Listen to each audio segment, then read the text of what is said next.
Shackleton from Fettle Animation. We're a small but perfectly formed animation studio just over the hill in a place called Marsden, which is in the hills between Leeds and Manchester. We are very small, but we've had a load of fun with some recognition, with awards and so on. I've called this the red carpet treatment, and I don't necessarily think in animation we get quite enough, but I'm going to enjoy it anyway. And on Sunday, we've been nominated for a Children's BAFTA for our latest piece made with BBC Learning. So, at its heart, the animation studio is myself and my partner Zane Whittingham. And Zane's been animating now for 26 years. He's an old-fashioned animator that likes his drawing, so we've developed a 2D style of working with things. At its largest, this is our team, but we contract back to being just the two of us. But at the moment, we have another guy called Brian Jones working with us. He's a brilliant animator who we developed through working with Creative Skill Set.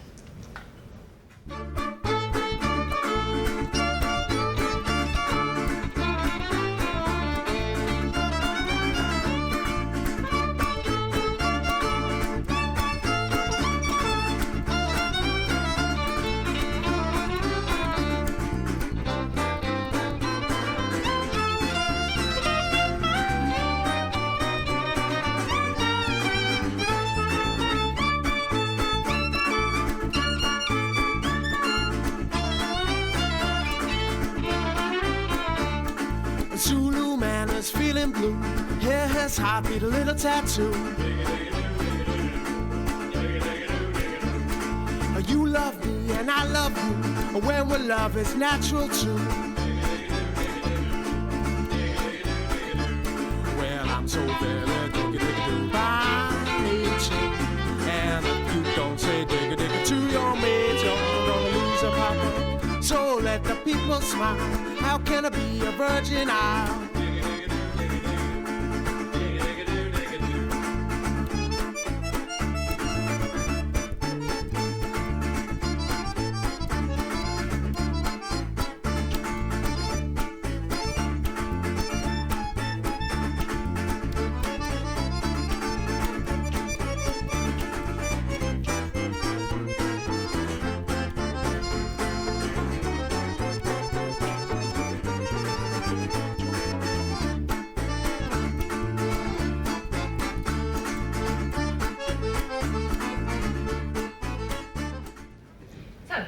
Animation isn't always easy. Running your own small company has lots and lots of challenges.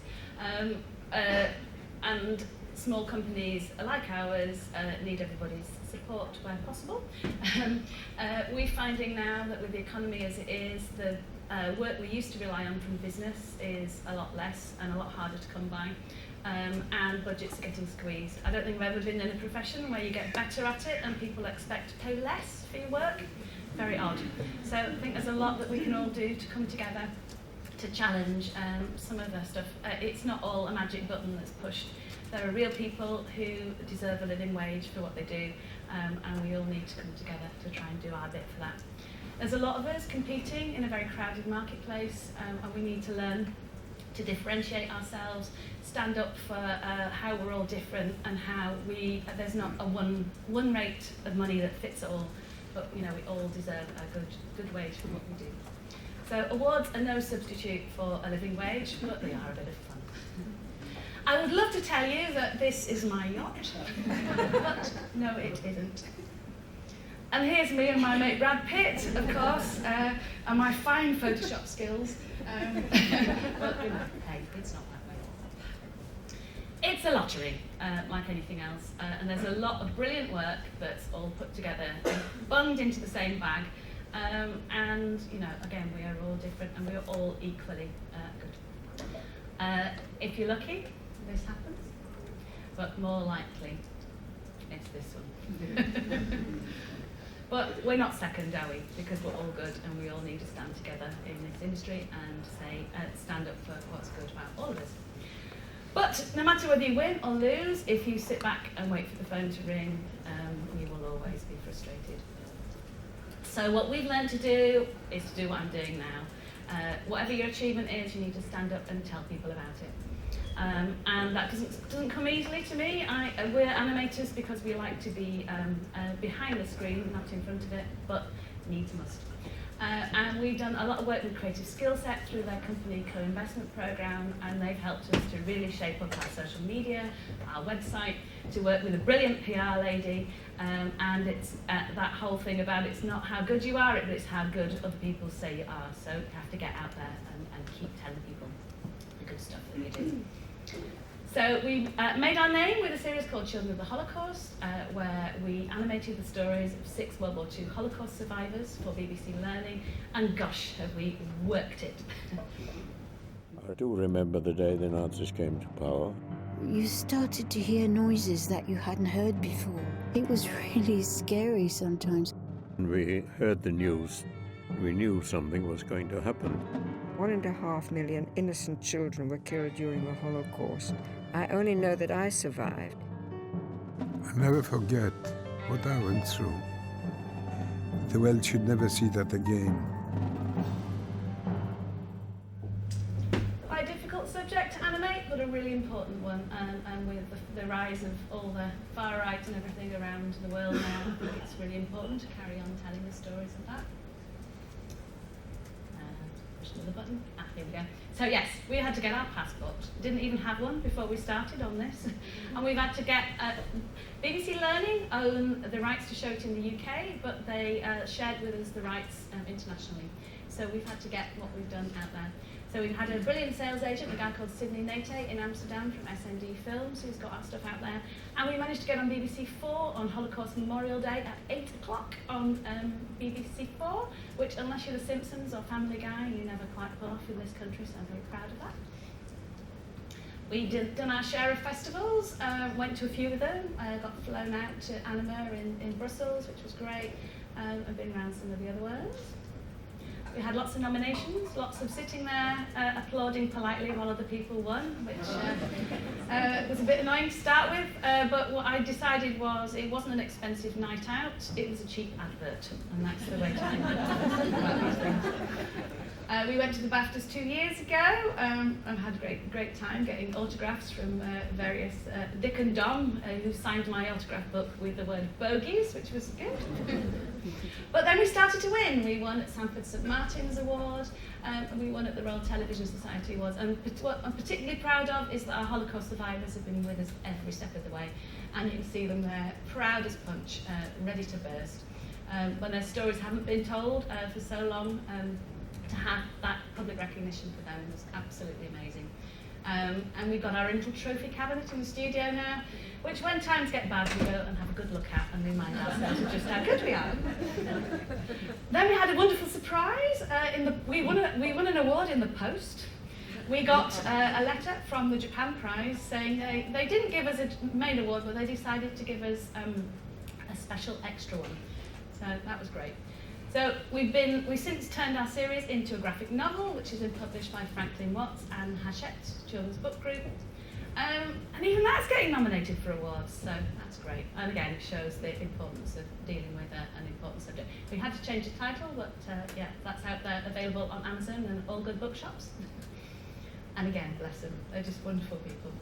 They're so excited, so proud and pleased, and they've ordered millions off Amazon for all their friends and families. Good old Children's ITV, we worked a couple of times on their Share a Story, and we got an 8th of a BAFTA as part of that. We were one of the series of 8 that won a couple of years back. We also worked with Cat Lewis and 9 Lives on a series called My Life, and we animated stories from 3 young people with mental health problems, and that's been up at the RTS in Manchester and at the Mind Awards, and Kat and the team there have been brilliant. We've just been animating also for News Round. We animated the story of a young refugee, and that's got one of the biggest hits on the social media for Children's BBC. It's been shared over 1 million times. It's done really, really well, so we're dead chuffed with that. And we're entering that into awards as we come up. Just been also developing our own kids' TV series. Long haul to get that made, but we've begun the journey. We've been out and about with the help of Children's Media Conference. Again, great place to be, a big plug for Children's Media Conference. We've been out and about with our delegations and are part of the international exchange at the conference, and it's been great for introducing us to the people that we need to know to take this further forward. I also done the scariest thing in my life ever this year. I went to Cartoon Forum on my own and pitched our children's TV series idea. There was me looking nervous as hell during the presentation. We're in the process of developing a development deal with BBC Worldwide on this at the moment, and so watch this space. But again, anybody who's got stuff that they can help with, please come and tell me all about it. And Studio and Adele have been brilliant. Thank you, Tracy, for helping us work the budgets up on that. Meanwhile, there's been a lot of waiting around, so we developed our own kids' YouTube channel. Please follow us, share us, do what you can. We basically recorded loads of kids telling jokes. They're great fun. We release them 3 times a week, and we're trying to build money through advertising on YouTube, so please do what you can. So Sunday, we're up at the Kids' BAFTAs, very excited, should be great fun. So we're going to the Roundhouse in London and getting all dressed up. And here's what we've been on with. Power, justice, freedom. This is the tale I know. Magic and youths and kings and fools brought together when the storm blows. It's time to put right all the wrong. It's time to forgive, now to move. Take a stand and bring peace into this land. Prospero, a Duke and his innocent child, and marooned on an island and barely alive, overthrown by his brother and the king. They're all alone with Caliban, this hideous thing. So Prospero, he raises up a storm, watches as the waves in the water rage strong, scaring all the people who would try to do him wrong. But Ariel, his servant, was watching all along, hoping for freedom, maybe a change of fate. The magical sprite was there to make them safe. Separated, scattered far and wide, the crew were all across the shore, lost but very much alive. It's time to put right all the wrong. It's time to forgive, now to move. Who has the power after the storm is gone? It's time to put right all the wrong. It's time to forgive, now to move. Take a stand and bring peace into this land. Now Miranda's never met another man, but her father has a plan for her to marry Ferdinand, the king's son, yeah? They meet up and sure enough they fall in love right there on the sand. But the Caliban's plan was to rule the land, take away the books from the magic man. He found 2 drunk fools who would help him out, but did they? Nah, they were useless louts. Meanwhile a feast of food appeared to the starving few. It was only an illusion, but they were truly fooled. Ariel appeared as a harpy shouting, "Shame on you, we were wrong," they cried, to try and overthrow the Jew. It's time to put right all the wrong. It's time to forgive, now to move. Who has the power after the storm is gone? It's time to put right all the wrong. It's time to forgive, now to move. Take a stand and bring peace into this land. So Prospero tried, yes he did, to gather all the people in his cave to try to fix the mess. The king was sad, but then he saw his son alive and well, playing chess with the daughter of the Duke. He could see that they were in love, absolutely. Their love is the future, Prospero cried. Let's make amends, yet now is the time. So the Duke forgave his brother all his terrible deeds. Ariel was released and was finally free. The Duke gave up his magic, said it's time to make peace. Then they sail across the sea from Caliban the beast, left alone on his shore. The king of South, nothing more. It's time to put right all the wrong. It's time to forgive, now to move. Who has the power after the storm is gone? It's time to put right all the wrong. It's time to forgive, now to move. Take a stand and bring peace into